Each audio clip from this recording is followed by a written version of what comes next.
and it I can't see where they're going to come to some form of agreement to open it up. Some parts of the government are doing well because there is no one leading them, and other parts are in absolute chaos. They're so ideologically driven now that they would cut their own throats just to stop the other side from getting a win. You have massive, massive splits in military and police and government officials. So you end up with Venezuela style governance.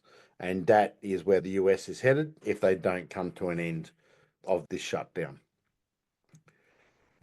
I wish we would see that here in Australia, but we're just not there yet. I don't think there's enough pain in the population to actually to warrant it here.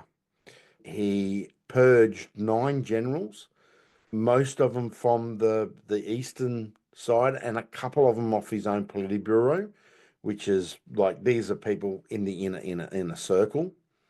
A sixth of the delegates, 18% of all delegates were missing. They did not show up. They were either people that were purged or were frightened of being purged. This was literally an attack on his opposition from within inside his own faction, those that are starting to come from provinces in China that are very much hurting. And his communist drive in China has basically seen the production and the prosperity of people in China diminish a great deal. And that just goes to show you that the economic output in China has just diminished to such a point that the extra spending is no longer there. The tariffs that Donald Trump put on have had an effect as well, especially with exports. So very, very uncertain times for a lot of people in a lot of places around the world. The entire trip was about promoting America first and making sure that everyone knew it. The US would start nuclear testing, weapons testing again after a 30-year ban. I don't know if people realize that between them, they've still got a shit ton of nuclear weapons. It's about 1,500 to 2,000 nuclear weapons each. It just goes to show you that war is coming. And I would hate to be in Europe at the moment because the Europe militaries are so depleted and still so run by lefty loonies that if a war come tomorrow, they'd be wiped out in about 30 seconds. The US Army is going nuclear, and when we say the US Army is leading this for the entire Department of War, and it's to create micro-nuclear reactors that can produce up to 20 megawatts of power and are transportable, whether by plane, truck, train, boat, hot air balloon, spacecraft, whatever.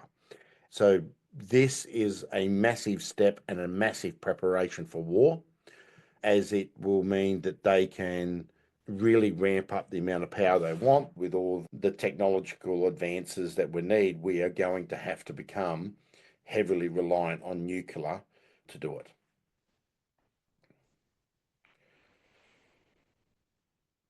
%90 of all cargo is transported by the oceans. A place like Australia, we rely on shipping like nothing else. But everything that we do, whether it's our exports, whether it's our imports, whether it's our food, our fuel, everything comes from shipping. Europe is hell-bent on destroying the world with all its bloody stupid one world government bullshit. I found this interesting as well. I was reading across different news organizations and different bits of info out there, and there's been a lot of studies in the US, and a lot of this has come about since the end of COVID, that the amount of 18, it's really around the 18 to 22-year-olds, the sales of Bibles are through the roof, the attendance to church is going up at great rates, the downloading of online Christianity, whether it's a Bible app or a study app or church app, they're all increasing at vast rates in the vast rates. Australia's just running out of confidence. There is no confidence in this government. The big banks now are openly basically shitting on Jim Chalmers and the economy. Inflation's running back up again. Small businesses are getting screwed more than large businesses. They are businesses that have been through recessions, depressions. They've been through four or five downturns. They've seen more governments than most of us will ever see, and they're closing. All right. That just really tells you the state of the economy. And I don't know when Australians are going to wake up and vote these idiots out. This is the number one. We need diesel more than we need oxygen in this country. Everything, everything is diesel backed. You know, the food we produce, the delivery services, general transport, backup generators for hospitals and all that sort of stuff.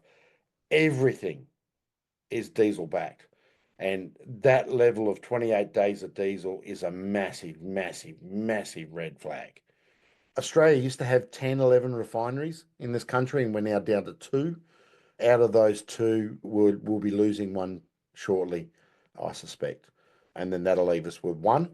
And that will, if we're left with one, we're in all sorts of trouble.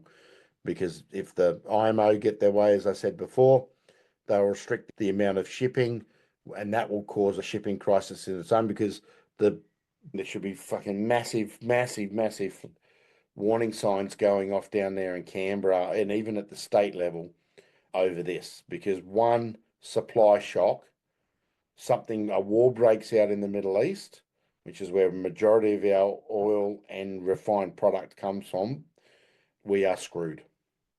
And we are screwed in a big way.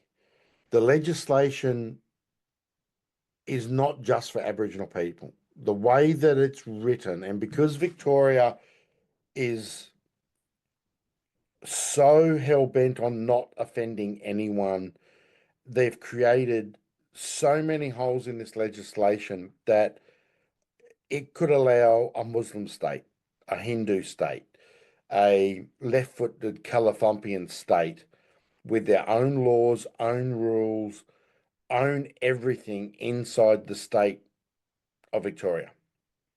So you could end up with a caliphate, a Muslim caliphate that has absolute destructive tendencies for this country to establish itself. It would create civil war overnight if that was to happen. One of the things that we always have to remember is the states are the most important layer of government. The federal government can be neutered by the states, but we don't have any premiers that have the balls to do so. Jim Chalmers can't help himself.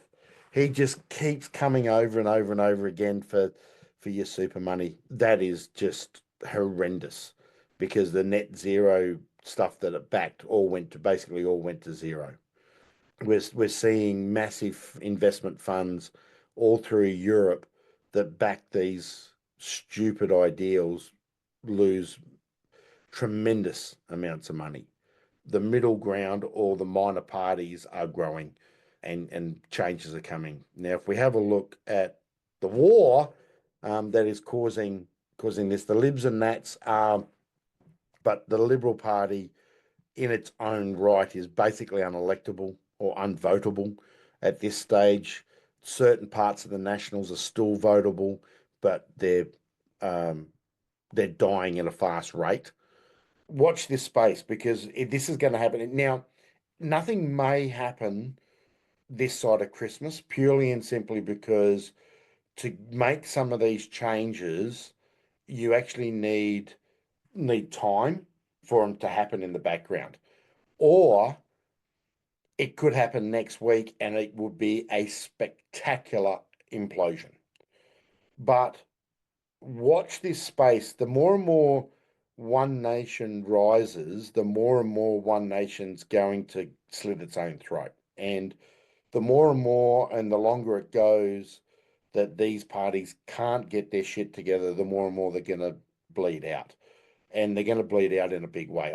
The war is happening, and the first shots have been fired. The buildings are on fire, and we've just got to see where it all plans out. People want to be part of a tribe, and at the moment, One Nation's a tribe. And that leads us to this. Mr. Chalmers can't keep his hand out of the cookie jar. So